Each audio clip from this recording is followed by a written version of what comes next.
अस्सलामुअलैकुम वरहमतुल्लाहि वबरकातुहू। स्वागत है आप तमाम स्टूडेंट का आपके चैनल सदाए वक्त में। प्यारे बच्चों, कैसे हैं? उम्मीद करता हूं कि सब बच्चे खैरियत से होंगे।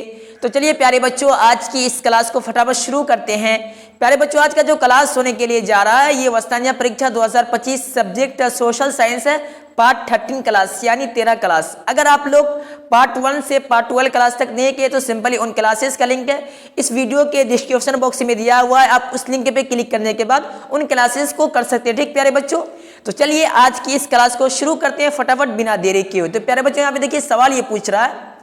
इससे कबल यहाँ पे जो सवाल है सर सैयद अहमद खान, ये जो नाम है ये आपके पिछले क्लासेस में आया हुआ। ठीक प्यारे बच्चों, ऑब्जेक्टिव सवाल जो हमको पढ़ा चुके हैं आपको क्लास 1 से क्लास 8 तक, उनमें आपका जो ऑब्जेक्टिव सवाल है उसमें ये सर सैयद अहमद खान का नाम आ चुका। ठीक प्यारे बच्चों, अगर आप उन क्लासेस को नहीं किए तो उसे कर लीजिएगा, आपको मालूम हो जाएगा। ठीक है, तो यहाँ पे सवाल ये पूछ रहा है आपसे कि सर सैयद अहमद खान के समाजी इस्लाही खदमात के बारे में लिखे। क्या सवाल आपसे पूछ रहा है? सवाल के कहने का मतलब ये कि सर सैयद अहमद खान के समाजी इस्लाही खिदमत के बारे में लिखें। ठीक प्यारे बच्चों, अब यहाँ पे देखिए आपका जवाब क्या है। जो जवाब है इसी को आपको याद करना है और इसी को आपको लिखना भी होगा परीक्षा के अंदर।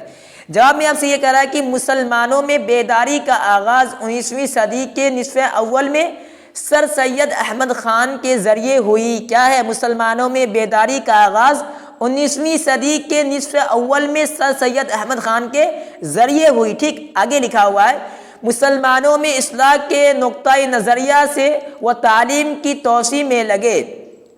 ख़वातीन की तरक्की के सिलसिले में सर सैयद अहमद ने कसरत अज़वाज पर्दे की रस्म और तलाक के रिवायती उसूलों में जदीदियत के मुताबिक तरमीम के मशवरे दिए। ठीक प्यारे बच्चों, ये आपका आंसर हो गया है। इसे आप लोग अपने नोटबुक में नोट कर लीजिए। अगर आप लोग नोट नहीं कर पाए तो सिंपल इसका स्क्रीनशॉट ले लीजिए ताकि आप लोग बाद में इसे नोट कर लीजिएगा। ओके, आगे बढ़ते हैं। किसी को कोई परेशानी? चलिए अब यहाँ पे देखिए सवाल आपसे ये पूछ रहा है कि वर्नाक्यूलर प्रेस एक्ट 1878 के बारे में बताइए। क्या है?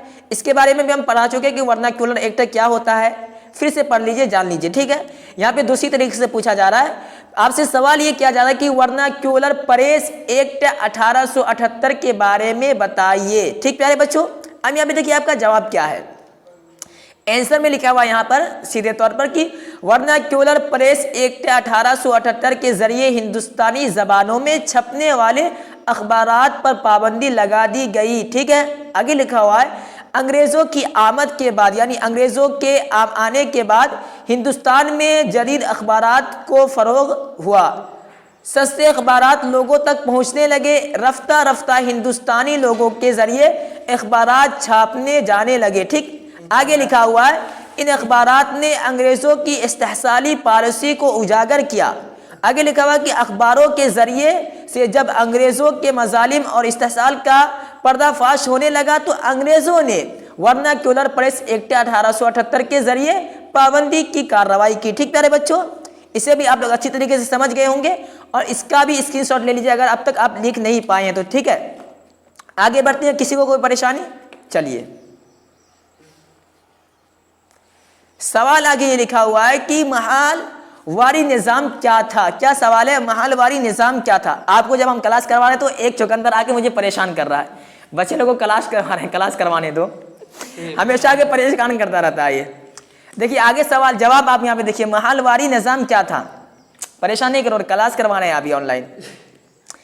यहाँ पे देखिए ये कि पंजाब, दिल्ली, मगरबी उत्तर प्रदेश के इलाकों पर जब ब्रिटिश हुकूमत का कब्जा हुआ तो वहाँ उन्होंने सीधा क्या है, वहाँ उन्होंने सीधा किसानों की जगह गाँवों के काफ़ी बड़े ज़मींदार मालिकों या ख़ानदानों जिन्हें महल कहा जाता था कवाकाई माना और उनके साथ मालगुजारी वसूली का मुआहिदा किया गया। ठीक, आगे लिखा हुआ कि उस निज़ाम को महालवारी निज़ाम के नाम से जाना जाता था। इसमें बड़े ख़ानदान या गांव के सरदार गांव भर से माल गुजारी जमा करके सरकार तक पहुंचाते थे। जिस तरीके से अभी हम लोगों से टैक्स लेकर जो टैक्स का पैसा है वो सरकार तक पहुंचता है, फिर सरकार हम लोगों को रुपया देता है। किस तरीके से अभी कहीं पे देखो कि अस्पताल बन रहा है या कोई स्कूल बन रहा है, इसी तरीके से कोई सरकारी जॉब कर रहा है तो उनको सैलरी कहाँ से आता है? ये सरकार खुद से नहीं देता है, ये हम लोगों के टैक्स के पैसे से ही उन्हें मिलता है। कहीं भी अस्पताल बन रहा है या स्कूल बन रहा है तो ये सरकार खुद अपनी जेब से नहीं दे रहा है, यह सरकार का कोई अलग प्रॉपर्टी नहीं है जिसके जरिए पैसा आ रहा है सरकार के पास और फिर सरकार हम लोगों को दे रहा नहीं। ये हम और आप जो सामान खरीदते हैं ना, वही सामान का जो टैक्स होता है उसमें वही टैक्स का पैसा सरकार के पास जाता है और फिर सरकार अस्पताल बनाता है, स्कूल बनाता है और हमारे फ्यूचर के काम के लिए उसे यूज करता है। ठीक प्यारे बच्चों, तो उसी तरीके से पहले के दौर में यहाँ पे क्या करता था, सरदार गांव भर से माल गुजारी जमा करके यानी माल से पैसे जमा करके सरकार के पास पहुंचाते थे, फिर सरकार उससे काम करते थे। प्यारे बच्चों, तो चलिए प्यारे बच्चों आज की इस क्लास को यहीं पे समाप्त करते हैं। आप लोगों को क्लास कैसा लगा, समझ में आया या नहीं आया, आप लोग अपनी राय कमेंट सेक्शन में जरूर दीजिएगा। ठीक प्यारे बच्चों, तो चलिए प्यारे बच्चों आज की इस क्लास को यहीं पे समाप्त करते हैं, फिर मिलते हैं अगली क्लास में। तब तक के लिए खुदा हाफिज, अस्सलाम वालेकुम।